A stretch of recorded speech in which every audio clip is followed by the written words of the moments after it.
Be the best above all the rest, put me to the test, expect nothing less, you check as I'm chess, what's happening next, He got the venom, a tangible weapon, no coming in second. This life is a lesson, he got a new engine from pain, it's a blessing. New focus, no guessing, just bold and obsession, all in this. Hey guys, welcome back to the cnjshow, and I got my favorite gin and juice here, and I got my sister NEEK, and we hope that you guys are having a good day today. Now, gin and juice, let's get on with this topic. All right, guys, for this topic that we are going to talk about, the word is going to be selfish. Now, the textbook definition of selfish is lacking consideration for others, concerned chiefly with your own personal profit or pleasure. Now, NEEK, if you can get into the story. Okay, so today we're going to be discussing this guy named Beale. He is from Virginia. He is charged in the killings of 3 people. Clifton Baxter, 73 years old, which is his stepfather. Xavier Hill, 31, which is his, was his girlfriend. And Downing M. McLean, 32, which was his cousin. So we'll get into what he said was the reason that he felt he had to kill all these people, just in his words. To a whole gun shootout spree for a whole week. For days. And burned up the house. But we will too leave a link down below so that you guys can go and see the short video that he did, and explaining the reason of why he did this, because I kind of don't think in a way that this is all mental. Which, even though when someone does something like this, you have to say that in some type of a way, yes, they have this mental illness, but with him, I really don't think it fits. And the only reason why I personally don't think it fit is because he have repeatedly said he already knew that once he did this with his girlfriend, it was over with. So he already knew what was to come for him. His life was over with, and by his life being over with, he just went and did what he just said, he don't care. Yeah, he didn't care no more after that. So he just didn't care. So now, Jen, looking at him, which I'm not judging because you cannot do that, how do you think all this went? Because he said he just snapped. He just snapped. I don't think it's. I do think that he snapped in a sense, but after you guys watch the video, you'll see that he basically left a video on his son's iPad. He said a week before he left a video on his son's iPad, basically a video like he would no longer be here, like a last message to his son, saying everything that he would want to say to his son. Basically, I feel like that was in preparation of what he knew may possibly happen. I think he knew, like, okay, if worse comes to worse, I'm probably gonna kill this girl and probably kill myself. So I do think that it was something that was definitely premeditated. I think he kind of like lost it when he actually did it and kind of went on this killing spree, with killing his stepdad and killing his cousin and things like that. So I definitely don't think that it was anything mental to sit in the sense of he couldn't help it. Yeah, or he snapped. Because you don't snap a week in advance. You know what I mean? Like, that's true. Within, normally a person snapped in the heat of the moment, but you don't snap a week in advance and have time to make a video and, basically saying a farewell to your son. I mean, I feel like... I think at that point, he was trying to, not to interrupt, but NEEK, I think at that time, it wasn't so much as snapping. I think then he was saying, I think he had everything in his marbles and he was feeling low on his own self and feeling like, I want to commit suicide with myself. Like, I'm just not going to be here, and thinking maybe the way I'm going to torture my girlfriend is to kill myself so she would live her life feeling really crappy that I just did this. That's what I kind of think. Maybe that was his mission for the video at first to do that, but that didn't go that way. Like that, nah. And I think, to be honest, I think a lot of it, if you really listen to him, he had a lot of insecurity, right? Whether, he trying to prove, like he said at one point, he had to, they keep asking me about how am I providing for her or what am I doing? It's been 15 months and this and that. So obviously there's something going on where, they're wondering or they're, worried about how you're providing for their daughter. You know what I mean? Maybe she's coming to them and asking them for things and you probably don't realize that.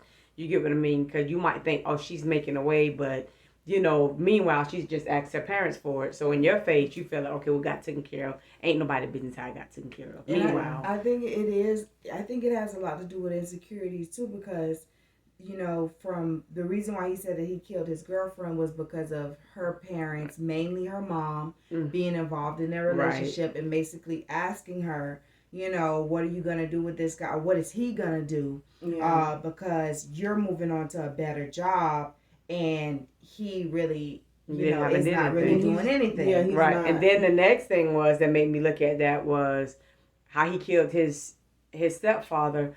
Oh, all I needed was $1,000 to get on my feet. I don't know anybody that can get on their feet with $1,000. I don't know. You know what I mean? Maybe. And I think he was talking about it for $1,000, maybe drugs. Yeah, but even still, that's not a lot of money to really to get on your feet with, so to speak. So I mean, all I needed was $1,000 or whatever. So I feel like that was another moment of an insecurity, like as a man, and like you selfishness, and selfishness, and then. Like with his cousin, he kept telling me, copping out of the mouth, saying, I won't do it, I won't do this, and I'm not about this, but I just killed 2 people. So I just went in the kitchen and I shot him in the head. And, so I think a lot of it was just like... And how graphic he was, too. It's like, I shot him in the head and he didn't drop. Yeah. He was still like moving around. Circles. So I shot him in his back and then he dropped. Right. I feel like those type of details. And then told the girlfriend, like, no, I was straight. I don't understand how but I know when you got your kids right there, I have no clue how she was not able to go for the first sign of just being able to leave with this crazy nut. There's no way I would have been able to go to sleep. I don't know how she got no sleep. I really would love to see how she looked. When just having somebody like that around saying, you're not going nowhere. Now, I'm warning you, you tell somebody about me or you tell anybody anything, you're dead. Like, just straight up. And like, I was already straight. I had the air conditioner, I'm smoking my weed, and I was good. Had $20,000 in bound outfits. He said he all in the stores. And she was right there like they go together, he said. Yeah. And this is his cousin's girlfriend that Cynthia is talking about. So basically, he making her scared for her life. That's why she had to do that. Holding her hostage. Yeah. She was a hostage, but she was out in the open. So it's not the fact like I don't know how she did it. She didn't have another choice but to do it. Yeah, no, I'm just saying, how did you do that? And your kids was right there. I'm talking about we're trying to go to sleep. Oh. Like, you need to go to sleep. You got this man is in the house. You just seen him kill what was that her boyfriend? Did he kill? Yeah. You just seen him kill your own boyfriend. How were you not a panic? And I don't care. I'm sorry. I would have had to call. Something would have had to happen. I'm like, listen, y'all. I don't know what to say. But see, he already said to his cousin, man, I just already killed 2 people. And I'm pretty sure he told the girlfriend that as well. Like, man, this is my 3rd body, or whatever it is. And I'm pretty sure she probably was just in a state of shock. You get what I mean? Probably like, okay, I don't want to, because if you call the cops and they come there while he's in the house, like, who called the police? Yeah. He's going to shoot you. He has nothing else to lose. He already killed 3 people. But then try to say, the switcher just said, which made you think that he got a little bit of heart in him. It was something where he got a heart because he said he could have had the marshals and everybody there with a standoff, but he seen that he got kids of his own. Y'all seen the kids out there playing ball. The kids was playing ball, and he did not want it to be that way because of the kids. And then to shoot this girl and her kids. Mm-hmm. So that kind of made me feel like, okay, so maybe he got a little window of some type of emotion to himself because he cared. He at least gave that a thought. But then I don't even know what that. I don't, even in that, I feel like he was being selfish. I think it was more so of him thinking about his own kids, which yet and still have something to do with him. I think if he didn't have kids and, whatever, he would have went out with a shootout and them kids next door probably would have been dead and he wouldn't have cared about it. That's true. Mm-hmm. I think everything have to do with him. Everything is revolving around him. You know, his girlfriend is leaving him. He can't deal with that. Boom, he kills her. His stepdad, he kills his stepdad for money because I think he knew his stepdad had some type of money. He probably came into money. He probably heard about it because, Yeah. you know, he's 70-something years old or whatever. And, you know, most people, you know what I mean? A lot of people don't have Then he that said he kind of was money. there for him. Then he was never there, like when how he need him to be, but he was there. Yeah, So he I said when don't he even most know how needed that- him the most, he that- wasn't there for him. So Yeah. it just So kind of everything he did was erased is because now erased. you grown and you need help out of a financial situation. Now, I need you the most now because I need money. But see, the question I would have to ask y'all is this: what happened with the part where now he said he had a sex charge with something he didn't even do? So I'm pretty sure that this started his life even going further down. Now he said that happened, but they found out after he took the polygraph that he did not do it. But for the first time in history, the people actually wanted to come to his house and I guess look at the room, examine, doing something. He had what was the major problem? They told him he was coming, which I don't know how that probation stuff go. I don't know if they call you, let you know when they come. I don't know how that works. But he said in about 6 years, 4 to 6 years, dang, he had not seen these people. Now all of a sudden he's off, or however they was trying to do it. Here it is. They want to show up. Why did he have such a big deal with them coming to the house? Because the girl was still alive. I think it's just that same thing, lack of control. Like, you know, these people are taking the control away from him. And I think a lot of it was kind of unfair, too, because he said that they restarted his probation for some reason. Like, it restarted to another 2 years or something, and he was almost done with it. And it restarted. I guess. But if you violate your probation, it'll restart. I think it was a paperwork thing. Yeah. I think it was a paperwork thing where they restarted his probation, and maybe this probation officer that he got was more like thorough, and they wanted to come and see this and do that, and maybe the last one he had wasn't so concerned. So now, you know, you have this person coming into your life, coming into your home, this, that, and the third, in the midst of you going through this storm with your girlfriend. Yeah, and then it's like, okay, why they have to come here? And then it's just kind of like... Yeah, but then my thing is, what would be such a big problem? Well, I think it's a problem. No. But not only losing control, but I think if that's something that you didn't do, first of all, a sex charge is the worst charge you can have as a man. Okay. You get what I mean? Especially if you didn't do it or whatever it is.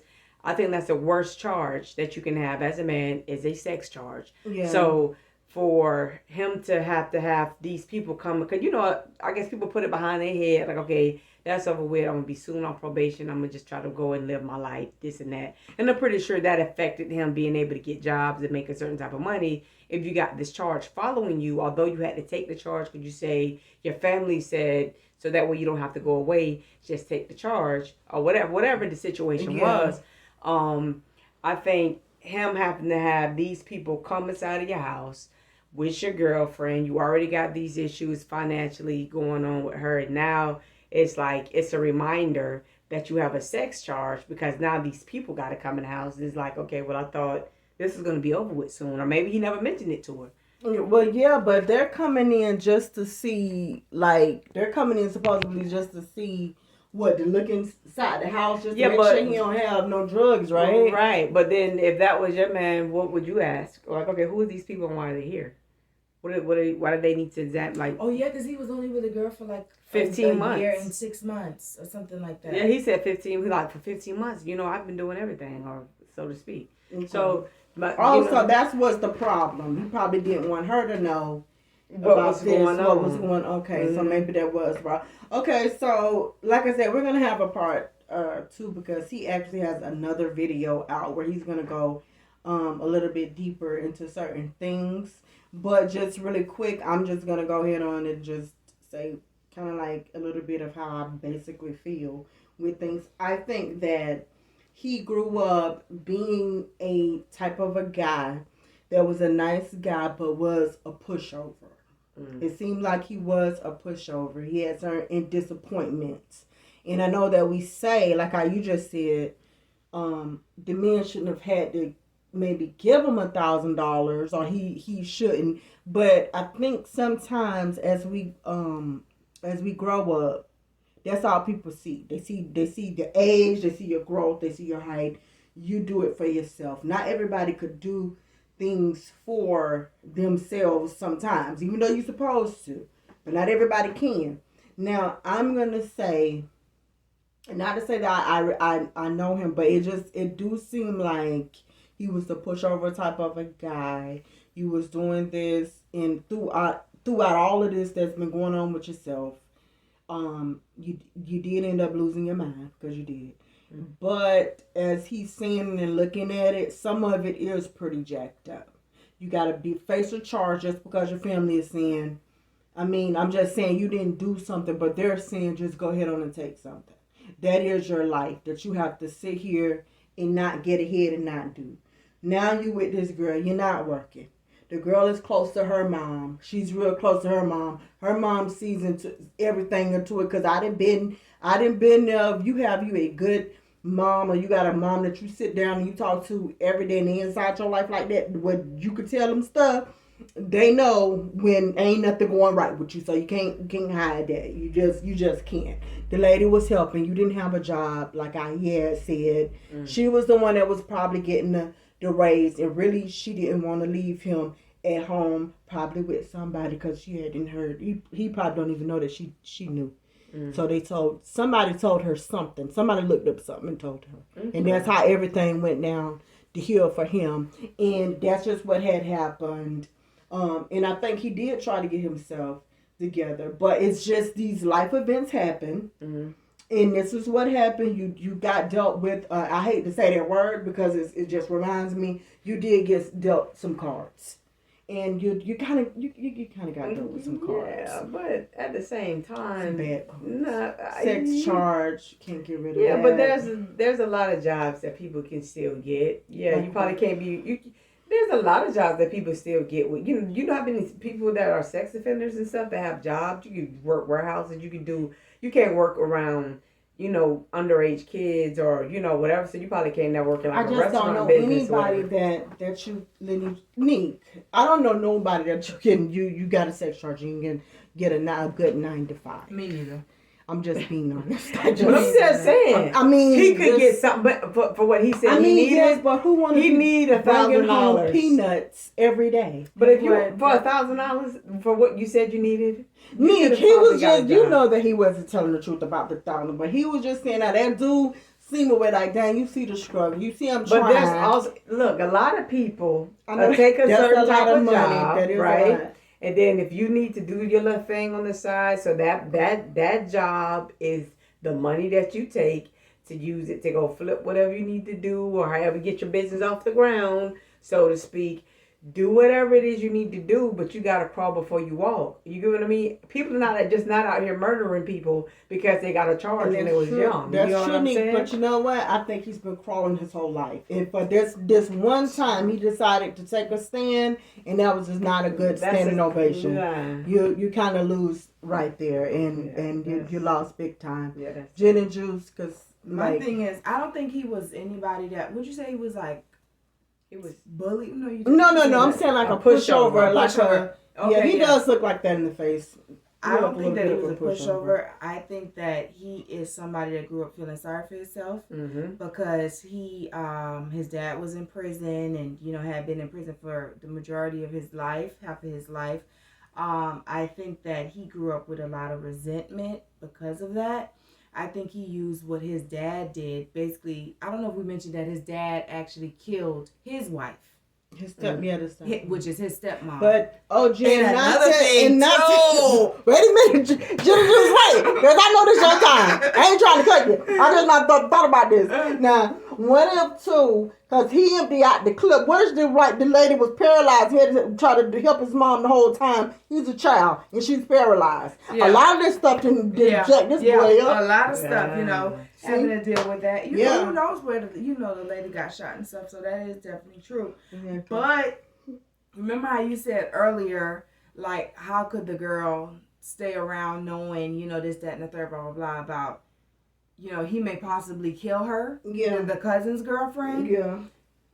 His stepmom actually, and he said one of the last letters that his stepmom, because when he was in prison for the whole, I guess, sex thing or whatever, his stepmom was basically writing him a lot, and one of the last letters that she sent to him, she said she don't know how much longer she's going to live. She just feels like she's going to die. Because she had a feeling that her husband was going to kill her. Oh, wow. And he turned out and killed her. Mm.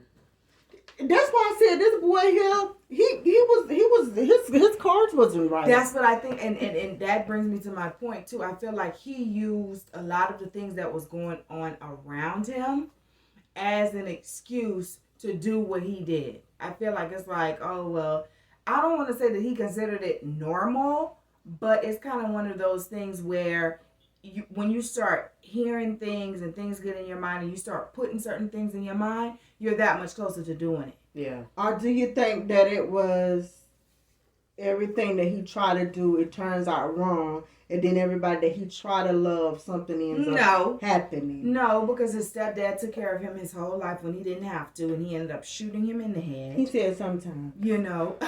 But you know, people like that, you can't ever do enough for them. Yeah, That's true. It's there's a sense never of enough. entitlement. Yeah. It's never enough. I think it's just. But I think too with the lady, if the lady didn't wrote him and saying all this stuff, they had to probably hit him in a certain way too. That okay, now she's going. So it's like somebody's always. I get something going for myself, and somehow somebody's always either taking it from me or it leaves. If that's the way your life is, that's the way you're gonna live your life. Either I'm gonna take it or it's gonna leave. That's the way he felt control. I think he was sorry. I think he was very sorry in the sense of you're not working, you're not doing anything, and here you are upset that this girl is about to leave you because she's been crying about it and feeling a way about it because, you know, people are telling her like, look, this guy isn't doing anything, you know, blah, blah, blah. She probably was conflicted. That's why she was crying. So then how come that the whole thing, he said they was just sitting up there talking, they had business plans, he helped with the mom? But as a plan is not money. You get what I'm saying? Because she still had a job. She still has to have a job. I mean, you can like, you know, we had a dieting plan, the weight loss. All of these things are great for a relationship, right? But you have to do the work. At some point, you know, you have to get some money. And you can have 10,000 businesses. That don't mean you have $10,000 in your or $10 in your bank account. Exactly, because you can get as many ideas as you want to. But I mean, yeah, of course, it comes with patience, and you have to get, like I said, a job. Work in those businesses that you have, so they can, you know, you gotta sow into those businesses. Now, NEEK, before you come to your last thoughts with this, the part where he said the mom, I really wanted to see about this because his concern and things was the mom was always in the business but never showing up, never really showing up or doing anything. She came on a Tuesday. He shot her on a Tuesday, and I think she came on a Wednesday, whenever. Didn't even come inside the house, not even know that the girl was dead. So she came, which that makes me think, okay, she came over there, but why would she just come? You didn't let her in. Somehow you missed that part, probably, because why would she come to the house? And no, he said she had the key. Oh yeah, well she had the key, but then something had happened. Why she came there, but she didn't come inside the house? So why? I mean, it could have been something where she might have was afraid to come inside the house. No, you remember he was texting her. Yeah, he was He mad was like he was the texting daughter. her on the daughter's phone, acting like he was her or whatever. Yeah. And maybe he said something to her to make her leave. So he, in his mind, was like, "Oh well, if you care about your daughter so much, why you didn't even just open the door? You have the key. You didn't come in." So he said that pissed him off even more. That's why he went back on that Thursday, because he killed on Tuesday. He wanted somebody to find her. Exactly. He was, I guess, in his mind, it's like, oh, well, you care about your daughter so much. Well, she been laying in this house for 2 days dead, and you don't know nothing about it. Or, you know, you don't care about her enough. So, when he said that the mom did show up at the house, though. Yeah. But so, what did she show up for? Like, just knocking? Or, like, did he Maybe she was, I don't know, she might have been calling, she might have been texting, but if he's pretending to be her or whatever, maybe she didn't think much of it, because even though you have your child's key, if they're texting or call, like, you know, acting like everything is normal, everything's fine, you're not going to invade a person's privacy because you got the key and unlock the door if they seemed to be fine. My mom got my key every time, anywhere I've ever lived. My mom always have had my key, but she's never just came in and used the key because she got it. I think he's kind of like messed up in the head too. I think he was trying to prove that I'm there for you, and your mom is not, because the only way her mom would actually use the key to go into her house is if I'm calling you and you're not picking up. I haven't heard from you. What's going on? Let me go by your house and check up on you and see what's going on. Right. I think he's kind of twisted in that sense. It's like, oh, well, look, she came. She didn't even bother to come to the house. Because that's what I'm getting from this guy. Like, everything is justified. It's you see, so she was always in the business, but never seen her. She didn't. So, because my thing was, okay, if she came to that house, why? There's no way I'm coming to my daughter's house and don't knock on the door, don't come. What would stop me? Now, if y'all don't got no car, y'all don't got something, but we talk every day, but you texting me and not calling me, like, that's not what we do. Everybody know a relationship. What did you say to her to make her not go inside the house? You had to say something, because you just telling your side of the story. That just don't even make no sense to me. I'm just saying, like, she was there. She was there. She just turned back around. She ain't even come inside the house, and then she had the key. Yeah, no, he had to say something. Like you said, if you are pretending to be her, she probably felt like, okay, this is not even how we talk. The mom probably was like, on my side, and he probably said, no, Mom, I'm fine. You don't need to come. Or she probably was like, well, I got a headache, or I'm out with such and such. I'm going to call you when I reach home. Mm-hmm. Who knows? You know what I mean? He might have said something to get away from the house. And then you burn the girl up, and then it's a funeral. The girl, they got to see her like this. That's terrible. So, NEEK, yeah, we're done. So, but you got to say yours, and they'll say it was cousin. I mean, my closing remark would be, for anybody, any men, any women, is to, work on yourself. You know what I mean? Because I feel like it's always worse to be in a situation, especially as a man, to be in a situation trying to lead somebody, because they, you're expected to lead and be a provider and things like that, especially in long-term relationships. And don't hop into something if you're not ready, because it only, it's a downward spiral from there, because now you even feeling worse because you can't provide, then there's that insecurity. So you're going to have these arguments, and then you even look less because you're arguing for no reason, really, just because of your stuff that you don't have together. So the only thing I would say is try to, get therapy. I feel like he needed therapy. He needed to speak to somebody. Really family members that see people that done had hardships and things like that. Step in and see if you can, even if it's not you could get them some help to talk to somebody or whatever, because I think he had a lot of hardships and he needed somebody to, to mentor him and to help him out of a lot of the darkness. Some people don't go through none of that, or one of those things that he's went through: a paralyzed mother, a murdered stepmother, and all of these things. You have to have a sex charge that you didn't do. I mean, a lot of people don't go through half of the stuff that he's been through. So I think he needed therapy for sure. He really did, because he was a time bomb. But we only assuming his mom was paralyzed, though. Yeah, well, if he lifted out some clips off in her, she wasn't probably paralyzed, but something did happen. Like, she could have been something injured. Something could have been injured. Okay. Or maybe he just might have just seen her and didn't. I mean, I don't know. Yeah, because we don't. But just either way, your dad tried to murder your mom. That even if she's not paralyzed, that is a messed up thing. And I'm sure she had those scars somewhere. Yeah, because they do say after a while you get shot, your body, start acting funny with that stuff. That's what they say. But okay, guys, we're out. Mm-hmm.